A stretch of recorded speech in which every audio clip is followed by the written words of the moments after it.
भक्तों राधे राधे, जय श्री राधे, जय जय जय श्री गुरुदेव, नमो जय, नमो नमो गुरुदेव नमो।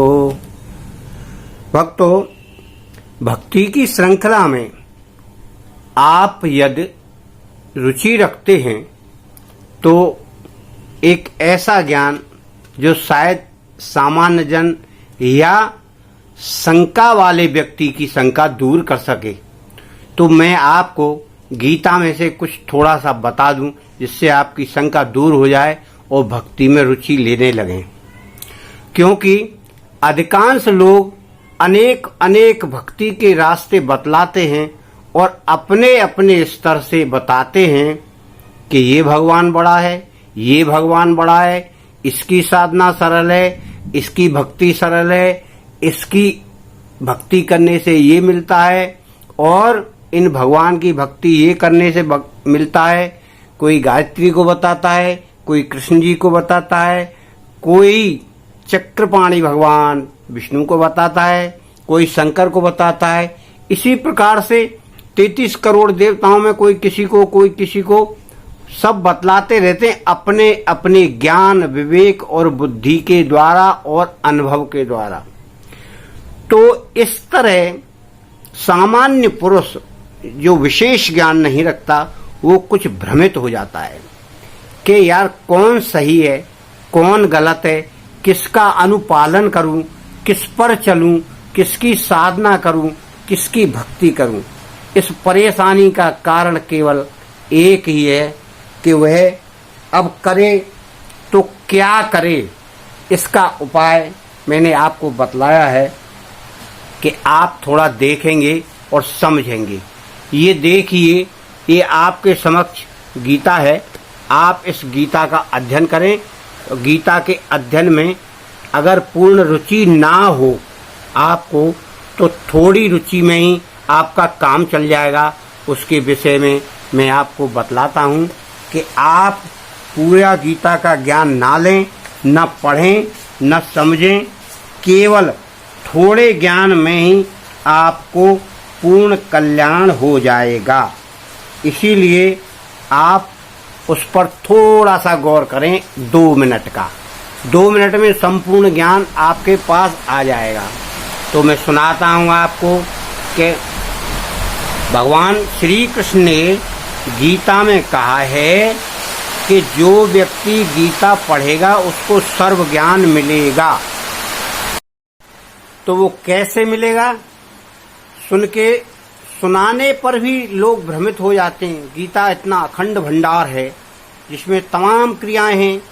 सबसे प्रथम क्रिया तो 3 प्रकार की है, कर्म योग, राजयोग, सत्व योग, ज्ञान योग जो इसको कहते हैं। और इन ज्ञान के अंदर में आदमी भटक सा जाता है। इसलिए आपको गीता का अध्याय 8 में श्लोक 8 से लेकर 14 तक के जो श्लोक हैं उनको बतलाता हूं मैं कि हे पार्थ, यह नियम है कि परमेश्वर के ध्यान के अभ्यास रूप योग से युक्त दूसरी ओर न जाने वाले चित्त से निरंतर अभ्यास करता रहे, चिंतन करता रहे। मनुष्य परम प्रकाश दिव्य पुरुष को अर्थात परमेश्वर को ही प्राप्त होता है। इसीलिए जो पुरुष ईश्वर को सर्वज्ञ और नियंता मानकर सूक्ष्म से अति सूक्ष्म सबके धारण पोषण करने वाले अचिंत्यमु सूर्य के सदस्य नित्य चेतन प्रकाश स्वरूप और अविद्या से अतपरे शुद्ध सच्चिदानंद घन परमात्मा परमेश्वर का स्मरण करता है, वह भक्ति युक्त पुरुष अंत काल में अपने योग बल से भ्रकुटी के मध्य में प्राण को अच्छी प्रकार स्थापित करके फिर निश्चल मन से स्मरण करता हुआ उस दिव्य रूप परम पुरुष परमात्मा को ही प्राप्त होता है। अंतकाल का मतलब यहाँ यह दिया गया है कि जब जैसे व्यक्ति मर रहा हो, उसकी मृत्यु निकट हो, उसको एहसास हो गया हो, तो अपने प्राणों को हृदय में रखकर और ध्यान को कहाँ रखे? दोनों भवों के बीच में। ये उस व्यक्ति के लिए है जो बेचारा कुछ नहीं जानता है और इसी को अपनाए वो अपने जीवन में। सबसे अच्छी क्रिया है ये। अब आगे भगवान ने फिर ये कहा है कि ना तो वेद जानता बेचारा कोई, ना कोई पठन पाठन की क्रिया जानता, ना भक्ति जानता, तो उसमें विद्वान अनेक अनेक प्रकार के बताते हैं और कह रहे ये पद मिलेगा, वो पद मिलेगा, स्वर्ग मिलेगा। तो इस प्रकार वो थोड़ा सा भ्रमित हो जाता है। तो अब परम पद चाहने वाले ब्रह्मचारी लोग और धर्मार्थी और अनेक प्रकार के भक्त लोग ये सब इसी प्रकार की क्रियाएं करते रहते हैं। इसलिए अब दूसरे लोग जो करते हैं वो तो स्वस्थ व्यक्ति करेगा।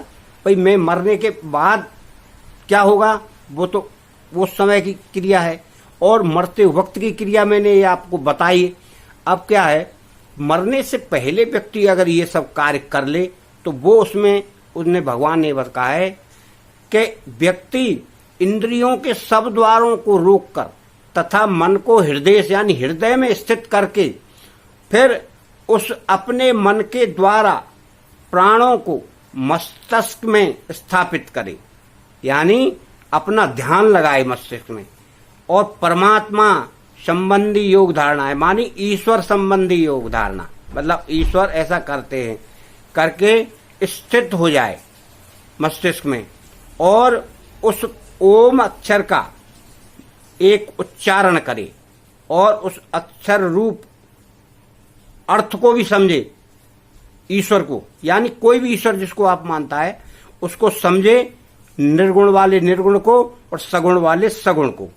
और इस तरह व्यक्ति शरीर को त्यागता है तो वो पुरुष परम गति को प्राप्त होता है।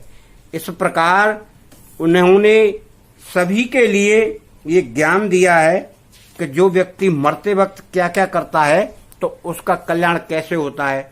इसलिए भगवान कहते हैं कि सब पुरुषों में उत्तम कौन है? पुरुषोत्तम, जो ईश्वर स्मरण करने योग्य, उसको स्मरण करना चाहिए और निरंतर ईश्वर में ही योगी को ध्यान लगाना चाहिए, जो बड़ा सुलभ है और उसे सहज ही प्राप्त हो जाता है।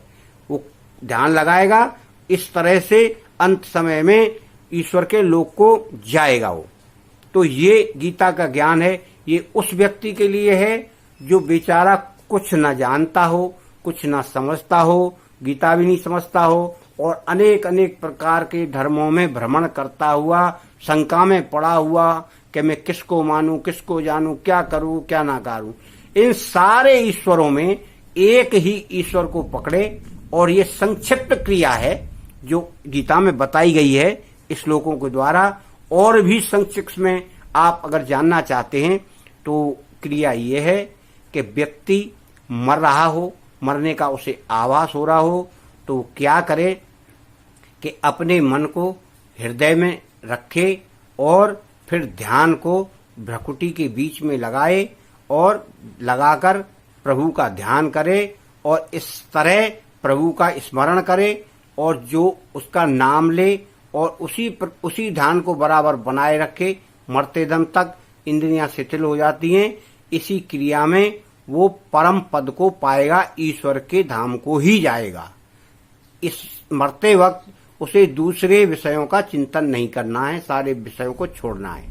ये गीता का ज्ञान बतलाया है, सुलभ है, अच्छा है और सहज भक्त योग के लिए अति उत्तम है। इसलिए सर्वश्रेष्ठ ग्रंथ है। ईश्वर ने खुद कहा है कि जो इस गीत को गाएगा वो मेरा अति प्रिय है। तो भक्तों, इसको आप पढ़ें, सुनें, गाएं और समझ में ना आए तो इसमें से 2, 4, 6 श्लोक याद कर लें। उनसे आपको बार बार एक शांति महसूस होगी और आप ये समझिए कि वो भक्ति ही कर रहे हैं। इसलिए मेरा सभी से यही निवेदन है, आप सुखी रहें और अपने कार्य में भक्ति बनाए रखें। और मेरा निवेदन यही है, इस चैनल को ज़्यादा से ज़्यादा सब्सक्राइब करें और लाइक करें और इसको दूसरों तक पहुंचाएं, यानी शेयर करें। मेरी सबसे प्रार्थना है, भगवान से प्रार्थना है, आप सुखी रहें और स्वस्थ रहें और प्रसन्न रहें। जय श्री राधे राधे राधे, गोविंद हरि जय जय जय गुरुदेव नमो, जय नमो नमो गुरुदेवाय नमो।